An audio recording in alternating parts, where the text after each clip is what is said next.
Hello everyone, this is me Puja. আশা করি তোমরা সবাই খুব ভালো আছো, আমিও খুব ভালো আছি। সবাইকে গুড মর্নিং জানিয়ে আজকে ব্লগটা শুরু করছি। তো সকাল সকাল উঠে পড়েছি।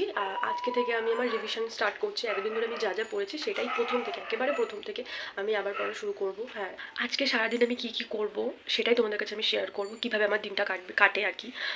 আর আজকে থেকে একেবারে স্ট্রিক্ট একটা রুটিন ফলো করার আমি চেষ্টা করব।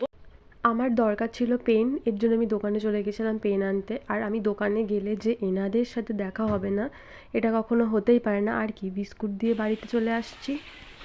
আজকে কি পড়বো সেটা তোমাদের সাথে শেয়ার করা যাক। আজকে আমি হিস্ট্রি থেকে প্রাগৈতিহাসিক যুগ আর সিন্ধু সভ্যতাটা রিভাইজ করব। অক্ষরেখা, দ্রাঘিমারেখা, ভারতের অবস্থান ও সীমানা। স্ট্যাটিক জিকে আমি পড়বো মুদ্রা ও রাজধানী, যেটা আমার খুবই গন্ডগোলের হয়, আমার মনেই থাকে না। রিজনিং আমি সিআরপি একাডেমি থেকে দুপুরবেলা করবো, আর রাত্রেবেলা আমি ম্যাথ করবো। আমি এই বইটা থেকে পড়বো প্রাচীন ভারতের ইতিহাস। এখানে একটুখানি ছিঁড়ে গেছে, কারণ আমাদের বাড়িতে একটা বিড়াল আছে যে তার নখ দিয়ে এই আকামটা করেছে, কী আর করা যাবে। এখান থেকে পড়বো, আমি বুঝতে পারবো। আর আমার খাতাতেও তোলা রয়েছে, ইম্পর্টেন্সগুলো খাতাতেও তোলা রয়েছে। সিন্ধু সভ্যতা এখান থেকে শেষ করব। এই যে আমার খাতাতেও নোট করা রয়েছে, তো এখান থেকে আমি এখন শেষ করব। এই নোটটা আমি তৈরি করেছিলাম ইউটিউবের ওই নলেজ অ্যাকাউন্ট চ্যানেল থেকে নিয়ে আমি নোট করেছিলাম।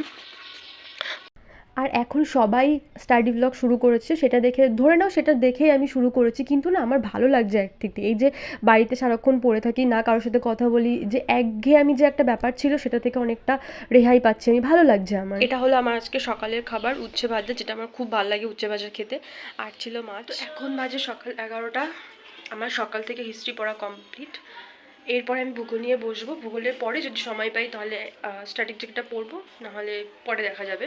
তারপর স্নান খাওয়া দাওয়া করে রিজনিং ক্লাস, এবং তারপর আমার বিকেলবেলা পড়ানো আছে 5:30 থেকে 7:30 অবধি। ব্যাস। ভূগোলের জন্য আমি এই বইটা পড়ি, এই বইটা আমার খুব ভালোই লেগেছে। এই বইটা থেকে আমার ভারতের ভূগোলটা প্রায় কমপ্লিট, আর ওয়েস্ট বেঙ্গলের ভূগোল যেটা রয়েছে সেটা অল্প অল্প পড়া হয়েছে। তো এটা থেকেই আজকে আমি পড়বো। প্রথমে আমি একবার ডিটেলস পড়ে নিই, তারপরে যেগুলো আমার ইম্পর্টেন্ট বলে মনে হয় সেইগুলো বেশি করে পড়ি, কিন্তু ডিটেলস একবার আমি পড়ে নিই। এরপর আমি স্নান খাওয়া দাওয়া করে নিই। আমার আজকে দুপুরের লাঞ্চে ছিল কচুর শাক ভাজা আর মাছের ঝোল। এরপর আমার 5:30 থেকে 7:30 পর্যন্ত ছিল পড়ানো। ও ক্লাস 3-তে পড়ে। ওদের একটা বই আছে অজানা আনন্দ, এই বইটাতে অনেক ভালো ভালো ইনফরমেশন আছে। এই বয়সেই ভাবা যায়। পৃথিবীর বৃহত্তম রাষ্ট্র কোনটি? রাশিয়া আয়তনের দিকে, চীন জনসংখ্যার দিকে।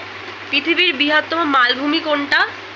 পৃথিবীর বৃহত্তম মালভূমি পুনর্ হ্যাঁ, পামির পামির মালভূমি। পৃথিবীর বৃহত্তম জলের ট্যাঙ্ক কোনটা?